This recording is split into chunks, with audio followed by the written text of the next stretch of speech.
Welcome to the interface of the future. Today, we dissect the Neuralink N1, the bridge between silicon and soul. Within this hermetically sealed titanium enclosure lies a power system designed for a The core is a custom ASIC processor, capable of interpreting thousands of neural channels in real time.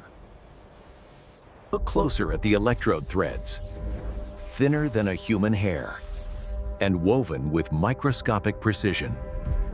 These threads are the messengers, capturing the electrical whispers of individual neurons. To insert them, the R1 robot uses high-speed optics to avoid blood vessels with sub-micron accuracy.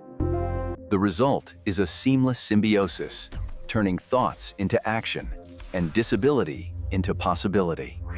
Subscribe to Tech Dissect Official.